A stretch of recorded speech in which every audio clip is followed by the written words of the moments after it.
ఈ రాత్రికాల సమయంలో ఇంతవరకు పాడి ప్రభును స్తుతించి ఆరాధించి గణపరిచిన మీ అందరికీ ప్రభువు రక్షకుడగు క్రీస్తు యేసు నామములో నా యొక్క హృదయపూర్వక వందనాలు, అందరికీ వందనాలు. కొద్ది నిమిషాలు మనమందరం కూడా దేవుని యొక్క ఉన్నతమైన మాటలను ధ్యానము చేయటానికి మనమందరం కూడా సిద్ధపడదాం.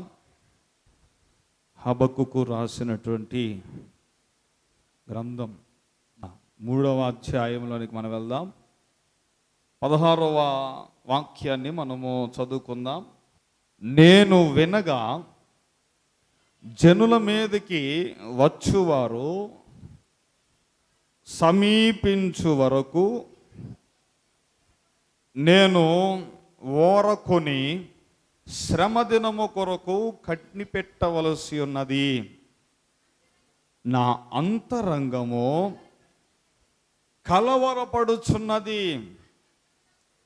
ఆ శబ్దమునకు నా పెదవులు కదులుచున్నవి, నా కాళ్ళు వణుకుచున్నవి. అంజూరపు చెట్లు పూయకుండినను, ద్రాక్ష చెట్లు ఫలింపకపోయినను, ఒలీవ చెట్లు కాపు లేకపోయినను, చేనిలోని పంట రాకపోయినను, గొర్రెలు నేను యెహోవా యందు ఆనందించదను,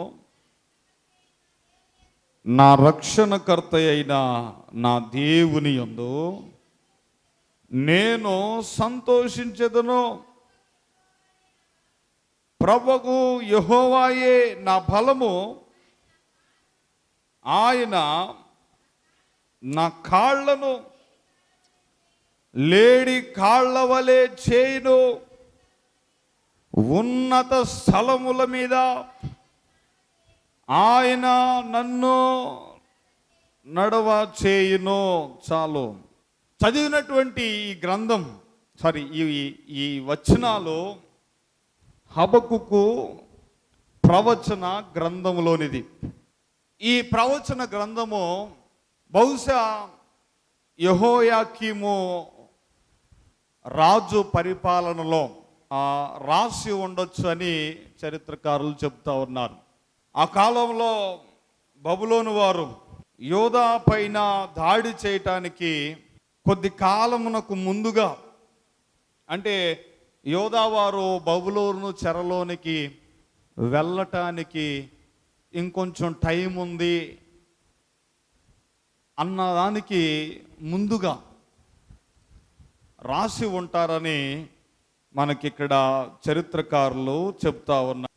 ఈ హబక్కుకు గ్రంథం మొత్తం కూడా ఒక అంశం మీద, ఒక ఉద్దేశం మీద ఆధారపడి ఉంది. ఈరోజు ఈ గ్రంథం యొక్క సారాంశాన్ని మనం తెలుసుకోవడానికి ప్రయత్నం చేద్దాం.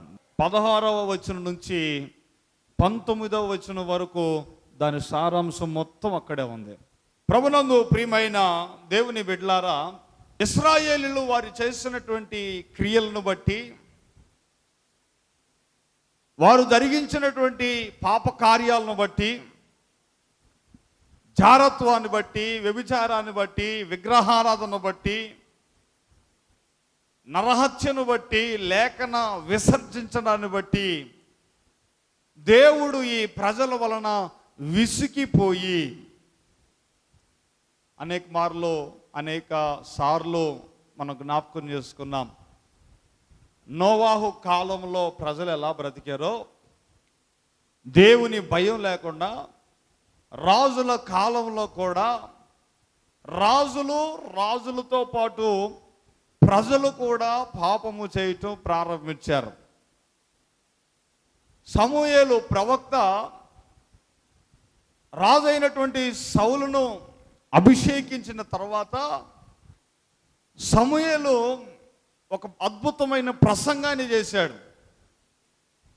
ఆ ప్రసంగంలో చివరి మాటల్లో మాట్లాడుతున్నాడు, నీవును నీ ప్రజలు కానీ దేవుని మాటలు పక్కన పెట్టి మీ ఇష్టానికి కానీ మీరు జీవిస్తే నీతో కూడా నీ ప్రజలు మీరందరూ కూడా నాశనం అవుతారని రాజ్యమును పరిపాలన చేయటానికి ప్రారంభంలోనే సమూయేలు ఈ మాటలు ఉద్దేశించి చెప్పటం గమనించాల్సినటువంటి ముఖ్యమైన అంశం. ఆ మాట చూస్తారా మీరు? సమూయేలు మొదటి గ్రంథం 12వ అధ్యాయము చివరి వాక్యాలు 24వ వాక్యం మనం చదివితే,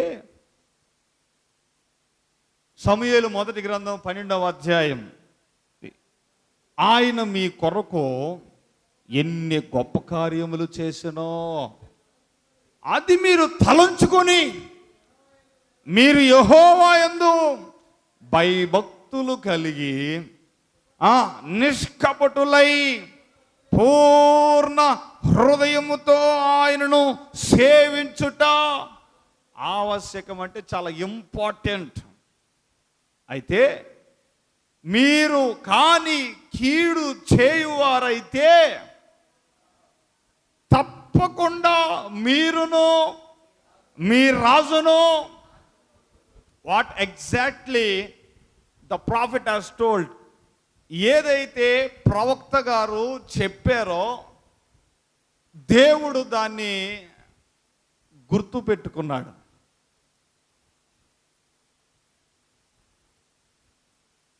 ఒక్కొక్క రాజు పరిపాలిస్తూ ఉన్నప్పుడు కొందరేమో భక్తి గలవారుగా ఉన్నారు, మరి కొందరైతే మరి దారుణంగా తయారైపోయారు. దేవుడు వారిని కొన్ని సంవత్సరాలు చూశాడు, ఓర్పు పట్టాడు. తన ప్రజలైన వారిని తన దారిలోకి తెచ్చుకోవడానికి ఎన్నో శ్రమలు పెట్టాడు, ఎన్నో బాధలు పెట్టాడు తన వైపు తిప్పుకోవడానికి. కొన్ని పర్యాయాలు రాజులు మారినప్పుడు ప్రజలు మారి గోనెపట్ట కట్టుకొని ప్రార్థన చేశారు. మళ్ళీ అదే రాజు పాపం చేస్తే ప్రజలందరూ కూడా పాపం చేయటం ప్రారంభించారు. ఇలా దేవుడు వారిని శిక్షించుకుంటూ తన వైపు తిప్పుకుంటూ, క్షమించుకుంటూ, శిక్షించుకుంటూ, తన వైపు తిప్పుకుంటూ ఇలా జరుగుతుంది ఇంకెంతకాలం అని దేవుడు ఏం చేశాడంటే ఒకానొక దినాన్న ఈ యోధా ప్రజలైన వారిని తీసుకుని వెళ్ళి బబులోను చెరలో అప్పగించేశాడు. ఎంతవరకు చూస్తాడు ఆయన కూడా? ఎన్నో అవకాశాలు ఇచ్చాడు, ఎన్నోసార్లు వారి ప్రార్థనలు విన్నాడు, ఎన్నోసార్లు వారు జవాబిచ్చాడు, ఎన్నోసార్లు వారిని ఓదార్చాడు. కష్టమైన పరిస్థితుల్లో, హీనమైన పరిస్థితుల్లో దేవుడు వారిని లేవనెత్తాడు. మరలా అదే తప్పు చేసి యోధా ప్రజలైన వారు బబులోను చెరకు గురవ్వబోతున్నారు. చెర అంటే అదొక బందీ గృహం. చెర అంటే చూడండి, 2 కాళ్ళు చేతులు కట్టేసి పడేయటం, ఒక రకంగా చెప్పాలంటే. కొంతకాలం బందీలుగా ఉండిన పిదప ఈ ఖైదీలైన వారిని చెరగొనిపోయినటువంటి రాజులు ఏం చేస్తారంటే వాళ్ళ చేత వెట్టి పనులు చేయించుకుంటూ ఉంటారు, కఠినమైన బాధలు పెడుతూ ఉంటారు. లోబడకుండా, రాజుకు తల వంచకుండా ఎవరైతే తిరుగుబాటు చేస్తారో వాళ్ళకి కఠినమైన శిక్షలు ఉంటాయి, వారికి కొరడా దెబ్బలు ఉంటాయి, మరి కొందరినైతే చంపేస్తారు కూడా. బెయిల్ మీద బయటకు వచ్చినాడు, జాగ్రత్త వినండి, బెయిల్ మీద బయటకు వచ్చినాడు, మరలా జైల్లోకి వెళ్ళాలంటే ఎంత బాధపడతారో తెలుసా? బెయిల్ మీద బయటకు వచ్చినాడు, మళ్ళీ ఒకసారి జైలుకి వెళ్తున్నాడంటే మళ్ళీ నరకంలో అడుగు పెడుతున్నట్టు ఉంటుంది ఆడికి. ఎగ్జాక్ట్లీ హబక్కుకు తన మనస్సు, తన ఆలోచన ఇదే. బహుశా ఎక్స్పీరియన్స్ ఉండుంటుంది. ఒక్కసారి నరకంలో నుండి బయటపడ్డ తర్వాత, ఒకసారి బందీగృహంలో నుండి బయటపడిన తర్వాత మరలా అదే తప్పు చేసి మరలా అదే బందీగృహంలోనికి వెళ్తున్నాం అని తెలిస్తే ఎవరికైనా ఆనందంగా ఉంటుందా? ఎవరికైనా సంతోషంగా ఉంటుందా?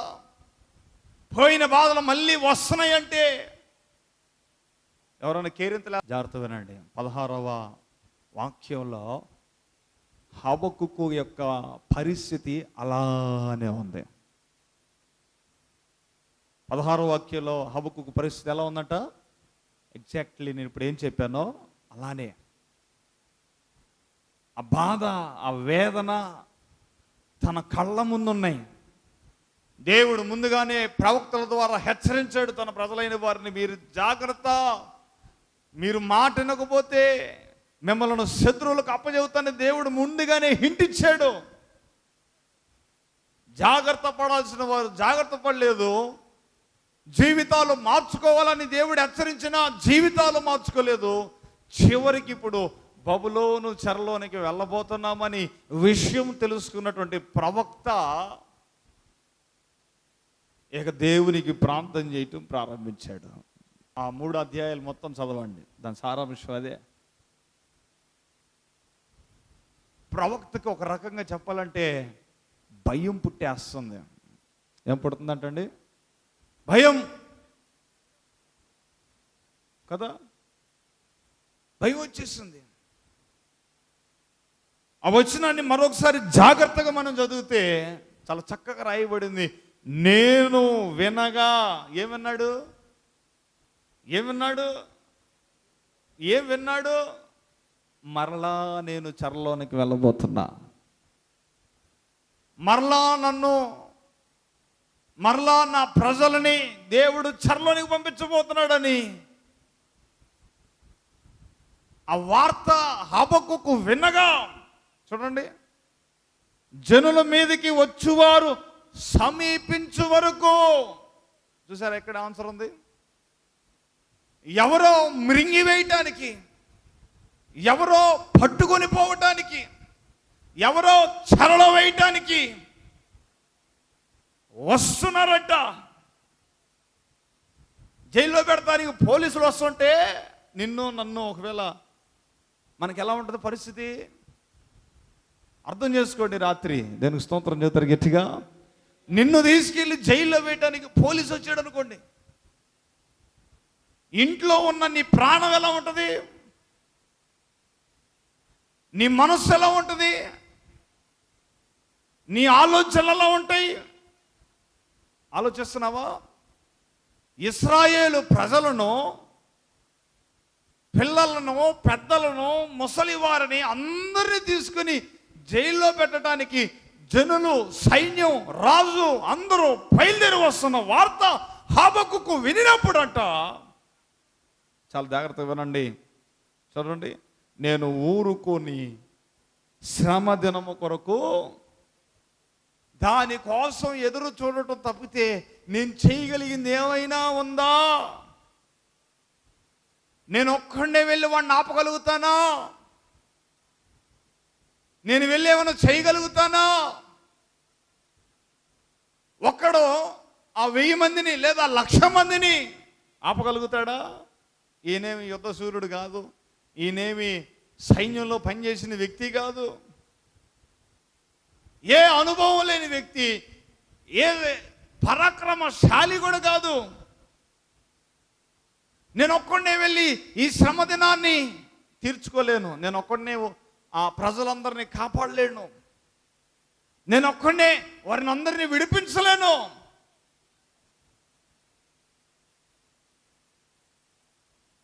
అందుకని హబక్కుకు యొక్క పరిస్థితి ఎలా అయిపోయిందంటే, నా అంతరంగము ఏమవుతుందంట? యేసు ప్రభు శిష్యులను వదిలి వెళ్ళే టైంలో కూడా యేసు ప్రభు ఇదే యోహాను సువార్తలో, మీ హృదయములను కలవరపడనీయొకడి. ఈరోజు దేవుని వాక్యం వింటున్న సహోదరి సహోదరుడా, ఏ విషయములను కలవరపడుతున్నావు? హబక్కుకైతే నన్ను, నా ప్రజలను మృంగివేయటానికి శత్రువులు వస్తున్నారని, నేను ఒక్కడే ఏం చేయలేనని కలవరపడిపోతున్నాడు. ఎంతవరకు మమ్మల్ని నడిపించిన నాయకుడు, ఎంతవరకు మమ్మల్ని సంరక్షించి మాకు ఆహారం పెట్టి మమ్మల్ని పోషించిన ఈ యేసు మా ఇద్దరు నుండి వెళ్ళిపోతున్నాడని శిష్యులు కలవరపడ్డాడు. ఈ రాత్రి నీ హృదయములో ఎలాంటి కలవరం ఉన్నా యేసు నామములో ప్రభు దాన్ని తొలగించునుగాక. హబక్కుకు కలవరపడిపోతున్నాడు. ఎందుకు కలవరపడుతున్నాడు అంటే, ఇందాక చెప్పే కదా, హీ వాజ్ థ్రెటనింగ్. అతడు బెదిరించబడ్డాడు. ఎలా బెదిరించబడ్డాడు అంటే, ఎవరి ద్వారా బెదిరించబడ్డాడంటే, సాక్షాత్తు దేవుని ద్వారానే. నిన్ను, నీ ప్రజలని తీసుకెళ్ళి బబులోని చెరల వేయబోతున్నానంటే ఎవరికైనా ఆనందంగా ఉంటుందా? లేదు. కలవరపడిపోతున్నాడు. ఇంకా తన హావభావాన్ని మన వాక్యంలో చూడగలిగితే, ఆ శబ్దము ఏ శబ్దం అనుకుంటారు తెలుసా?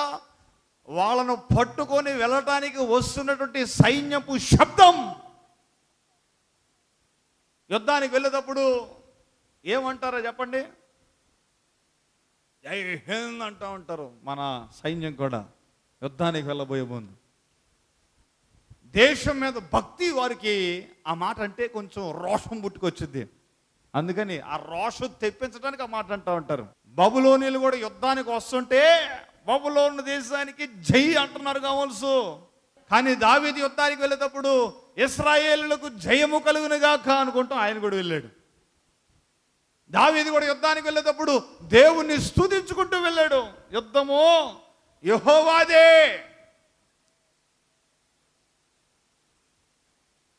ఇప్పుడు బబులోనీలు కూడా ఇదిగో మాకు జయమో, మాకు జయమని వాళ్ళు కేకలు వేసుకుంటూ వస్తున్నారు యుద్ధానికి.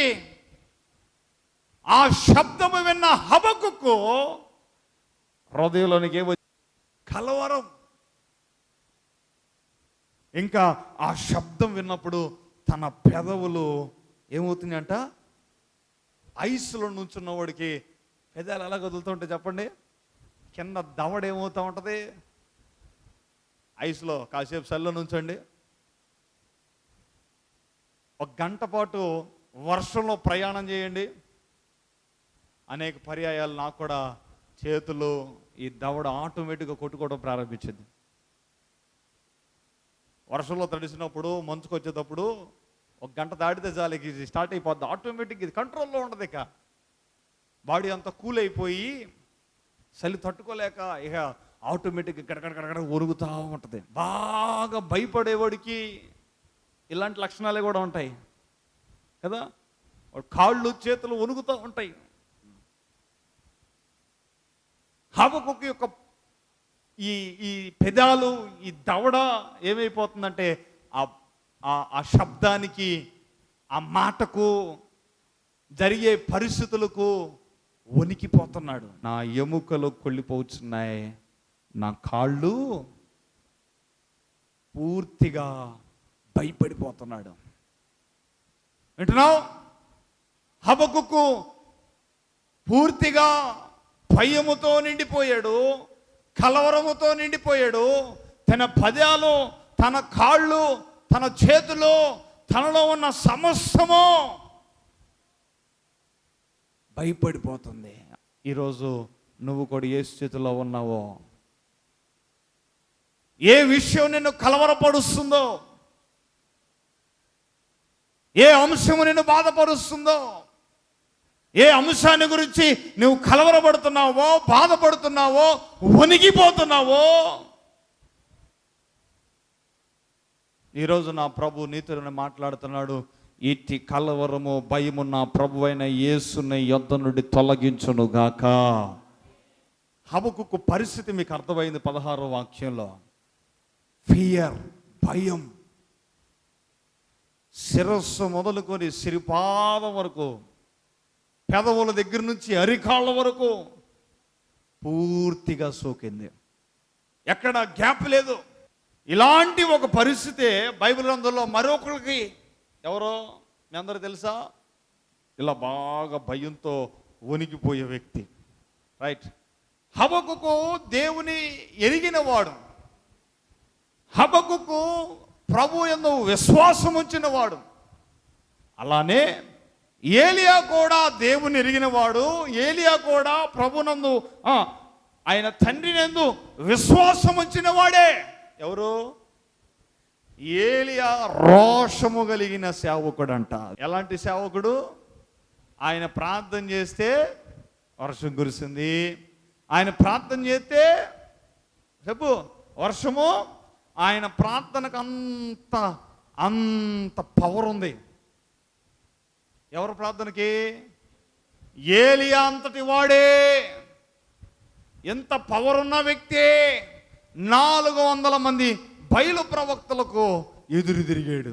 ఎంత ధైర్యమో చూడండి, ఎంత గట్స్ ఉంటే 400 మందితో ఎదురు తిరగడు ఒక్కడేయండి. ఆలోచన చేయండి. 400 మందితో ఒక్కడు ఎదురు తిరిగి ఉదయం మొదలు సాయంత్రం వరకు ఓ పెద్ద పోటీని కూడా ఏర్పాటు చేశాడు ఏలియా. ఏం ఏర్పాటు చేశాడంటండి? పోటీ. ఏ పోటీ? మీ 400 మంది ప్రార్థన చేయండి, నేను ఒక్కడే ప్రార్థన చేస్తా. ఎంత పవర్ఫుల్ వ్యక్తి ఆలోచన చేయండి. ఎవరు? ఏలియా. ఇంత పవర్ఫుల్ వ్యక్తి 400 మందిని ఎదిరించిన వాడు, భూమి మీద వర్షం పడకుండా ఆపినవాడు, పోయి ఒక్క స్త్రీ చేతిలో ఏమైపోయాడు తెలుసా?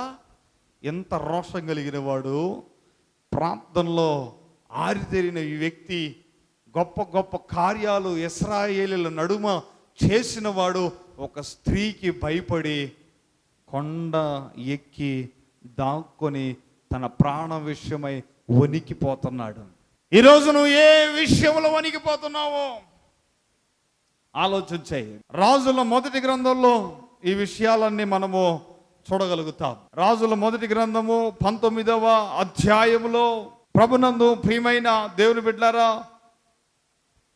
ఇక్కడ రాయబడింది 3వ వాక్యంలో, కాబట్టి అతడు ఈ సమాచారము తెలుసుకుని లేచి తన ప్రాణమును కాపాడుకొనుటకై పోయి యూదా సంబంధమైన బెర్షెబాకు చేరి అచ్చట ఉండమని తన దాసునితో చెప్పి, తాను ఒక దినము ప్రయాణము అరణ్యములోనికి పోయి ఒక బదిరీ వృక్షము కింద కూర్చుండి, ఏ పేక్ష?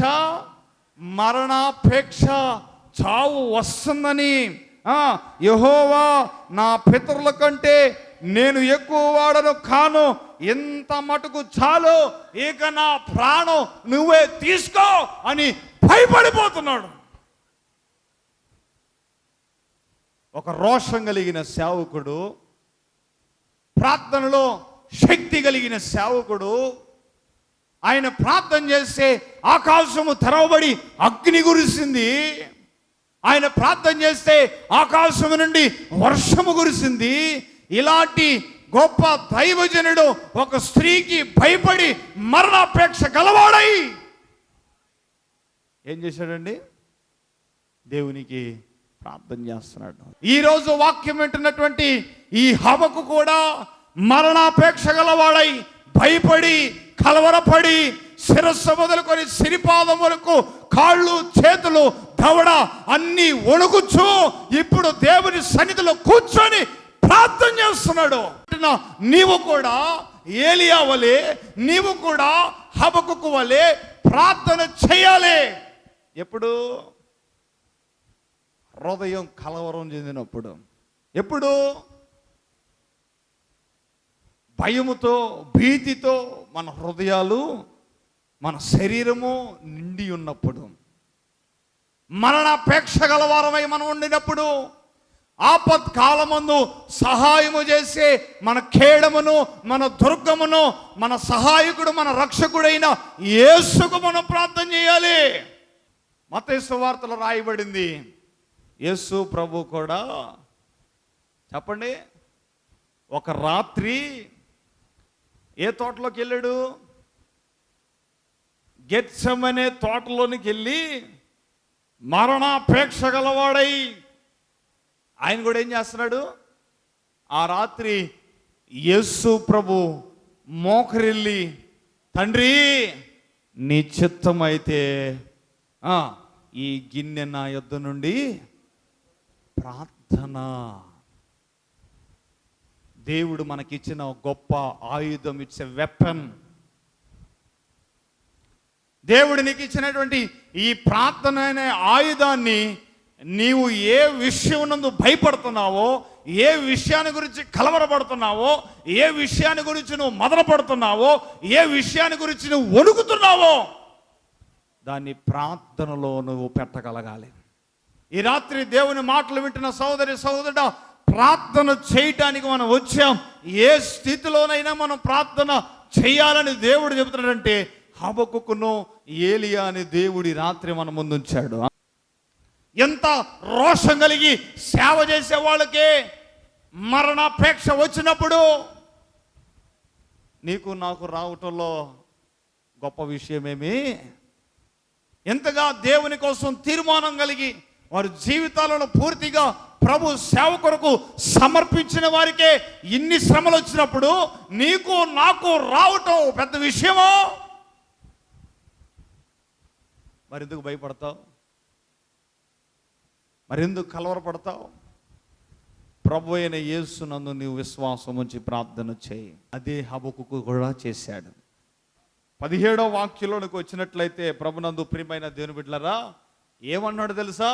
అయ్యా, అంజూరపు చెట్లు పూయగుండినా, అయ్యా ద్రాక్ష చెట్లు ఫలించకపోయినా, కాపు లేకయుండినను, చేలిలోని పైరు పంటకు రాకపోయినను, గొర్రెలు దొడ్డిలో లేకపోయినను, శాలలో పశువులు ఇవేమి ఉన్నా లేకపోయినా, తన తండ్రి నేను యెహోవా యందు.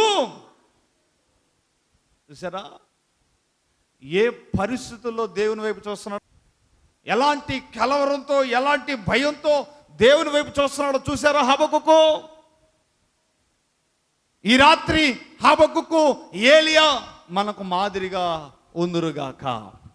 హబక్కుకు ఏలియా ఎలాగైతే భయపడిన సమయమందు, వేదనతో, బాధతో, శోధనతో కూడి ఉన్న ఆ సమయమందు వారు ఎలాగైతే ప్రభు అయిన యేసునందు వారు విశ్వాసం ఉంచి, యెహోవా యందు వారు విశ్వాసం ఉంచి ప్రార్థన చేస్తున్నారో, ఆ ప్రార్థన ఈరోజు మనం చేయుదుముగాక. చూడండి, హబక్కుకు అదే అన్నాడు. ఇవి ఏమి ఉన్నా లేకపోయినా, ఆహారం ఉన్నా లేకపోయినా, పశువులు ఉన్నా లేకపోయినా, నా తండ్రి నా మట్టుకు నేనైతే, ఒకటితో నాకు అనవసరం,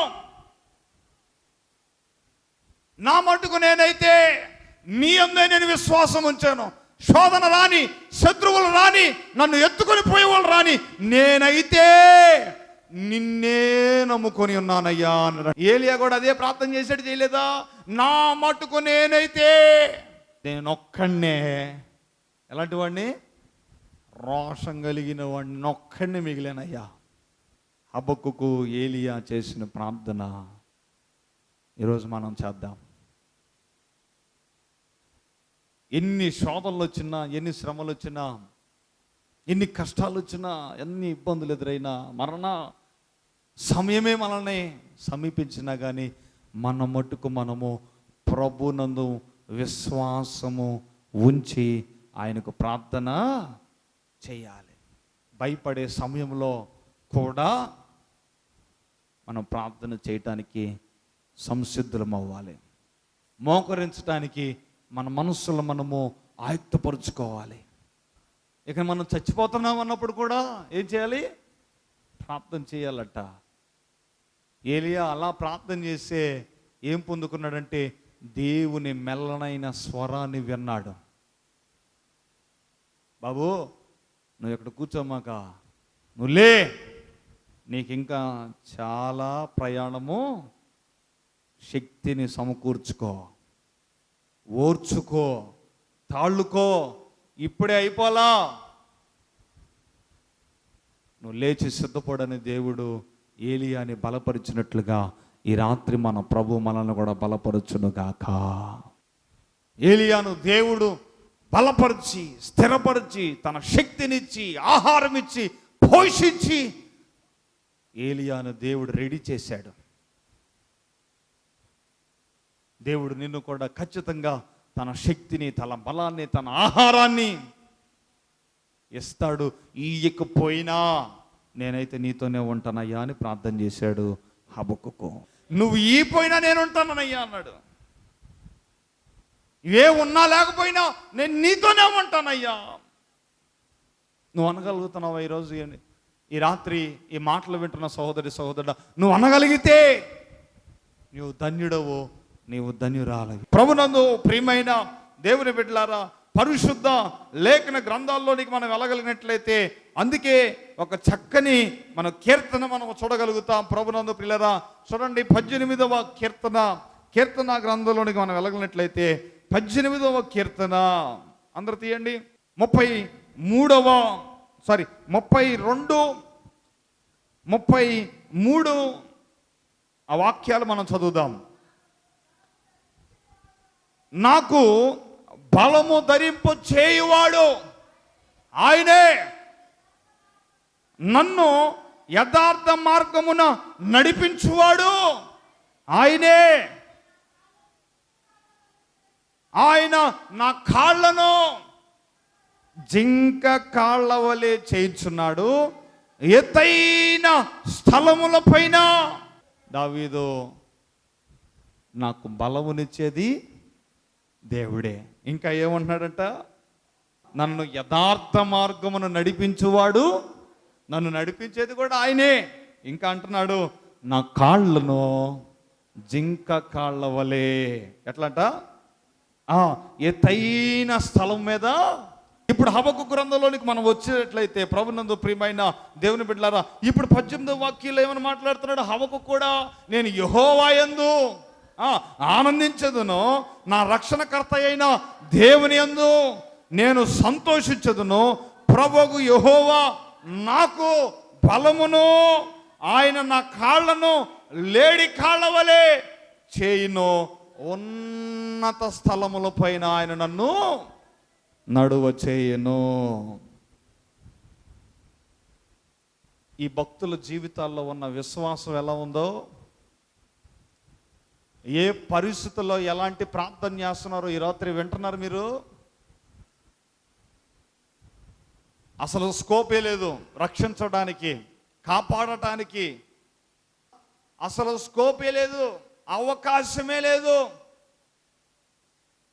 వచ్చి కాపాడటానికి, రక్షించడానికి, ప్రమాదం నుండి, అపాయం నుండి, మరణం నుండి, రోగం నుండి తప్పించే అవకాశమే లేదు. అలాంటి పరిస్థితుల్లో కూడా హబక్కుకు, ఏలియా, దావీదు చేసిన ప్రార్థన ఈరోజు మనకు మాదిరి అవునుగాక. వాళ్ళు ఎంత విశ్వాసంతో చేశారంటే, ఆ భయంలో కూడా, ఆ కలవరంలో కూడా, ఆ భీతిలో కూడా, ప్రభువా నీవే నీవే, ఏవి ఉన్నా లేకపోయినా నువ్వు ఒక్కడు ఉంటే చాలయ్యా, మాకు ఇవన్నీ చెప్పండి ఎన్న తగినవి. ఈ హబక్కుకు గ్రంథం మొత్తం కూడా ఇదే. పరిస్థితులు చేజారిపోతున్నా కానీ ఆ పరిస్థితుల్లో కూడా విశ్వాసాన్ని నిలుపుకున్నాడు హబక్కుకు. దేవునికి ప్రార్థన చేస్తున్నాడు, నన్నైతే నువ్వు కాపాడుతావు, నన్నైతే నీవు రక్షిస్తావు. బైబిల్ అందులో యవనస్తుడైన యోసేపు, ఆయన కూడా ఎలాంటి పరిస్థితుల్లో ఉన్నాడు తెలుసా? అన్నల ద్వారా మోసపోయాడు, అన్నల ద్వారా తృణీకరించబడ్డాడు. వింటున్నావు? అన్నల ద్వారా అమ్మివేయబడ్డాడు. పాపం చిన్న వయసులోనే తల్లిదండ్రులకు దూరం అయిపోయి, చిన్న వయసులోనే అన్నాదమ్ములకు దూరం అయిపోయి, ఎవరో తెలియని ప్రాంతంలో ఒక బానిస పిల్లోడుగా వెళ్ళిపోయాడు. అలాంటి పరిస్థితుల్లో నువ్వు నేనుంటే ఎలా ఉంటాం ఆలోచించేయండి. అంత చిన్న వయసులో కుటుంబాన్ని, పిల్లలను, అన్నదమ్ములను, తల్లిదండ్రులను అందరిని వదిలేసి ఎక్కడో ఊరు పేరు తెలియని అన్యుల మధ్య, అది కూడా ఒక బానిసతో చేయాలంటే ఆ పరిస్థితి ఒకసారి ఆలోచించేయండి. ఎంతో భయంకరంగా ఉంటుంది కదా. అలాంటి పరిస్థితుల్లో కూడా యోసేపు కన్న కల మీద విశ్వాసం ఉంచి ప్రార్థన చేశాడు. పొతీఫరు భార్య ప్రేరేపించినా కానీ పారిపోయాడు అక్కడి నుంచి. ఆమె వచ్చి నిందలు వేసింది, అవమానపరిచింది, చెరసాల్లో వేయించింది. కానీ ప్రభునందే విశ్వాసం ఉంచాడు. ఎవరు? పరిస్థితులు రోజులు గడిచే కొద్దీ యోసేపు జీవితంలో ఇంకా ఇంకా కఠినమైపోతున్నాయి. ఈజీ అవట్లా, అంటే విడుదల వైపు వెళ్తల్లా యోసేపు. రోజులు గడిచే కొద్దీ మరణానికి దగ్గరికి వెళ్ళిపోతున్నాడు. తను ఏం చేయకపోయినా పరిస్థితులు ఆయన అలా నడిపించేస్తున్నాయి కదా. జాగ్రత్తగా విను. ఒకనొక దినాన్న యోసేపుకి అవకాశం వచ్చింది. కలబావుని చెప్పాడు, అయ్యా రాజుగారికి నన్ను గురించి చెప్పయ్యా అంటే, చెప్తానన్నవాడు మాట ఇచ్చాడు కానీ రాజుగారికి ఆ విషయం చెప్పలేదు. ఉన్న అవకాశాలన్నీ పోయినాయి. కానీ యోసేపు మాత్రం ప్రభునందే విశ్వాసం వచ్చాడు. యోసేపు మాత్రం ప్రార్థన చేస్తూనే ఉన్నాడు చెరసాల్లో కూడా. యోసేపు మాత్రం అన్నలకి, తన తల్లిదండ్రులకు ఏ ప్రవచనం అయితే చెప్పాడో, ఏ కళ అయితే చెప్పాడో దాని మీద మనసు పెట్టుకున్నాడు.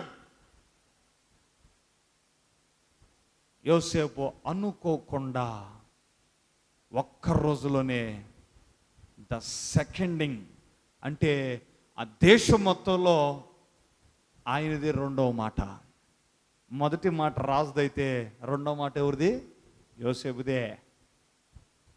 ఆ స్థాయికి దేవుడు తీసుకెళ్లి యోసేపును కూర్చోబెట్టాడు. అక్షరాల హబక్కుకు చేసిన ప్రార్థన కూడా అదే. నా కాళ్లను లేడి కాళ్ళ వలె ఎత్తైన స్థలంలో ప్రభువా నీవు నన్ను నిలబెడతావు. యోసేపుని ఎత్తైన స్థానంలో నిలబెట్టిన దేవుడు ఈ రాత్రి మన ప్రార్థన విని ఆయన మనల్ని కూడా ఎత్తైన స్థానంలో, ఉన్నతమైన స్థానంలో మన ప్రభు నిలబెట్టి నడిపించునుగాక. హబక్కుకు చేసిన ప్రార్థన, ఏలియా చేసిన ప్రార్థన, దావీదు చేసిన ప్రార్థన, యోసేపు చేసిన ప్రార్థన ఈ రాత్రి మనమందరం చేద్దాం. తల వంచి కళ్ళు మూసుకొని మోకరెళ్ళి ఒక చిన్న ప్రార్థన మనం చేద్దాం. అందరూ తల వంచి కళ్ళను మూసుకొని ప్రార్థనలో ఏకీభవిద్దాం.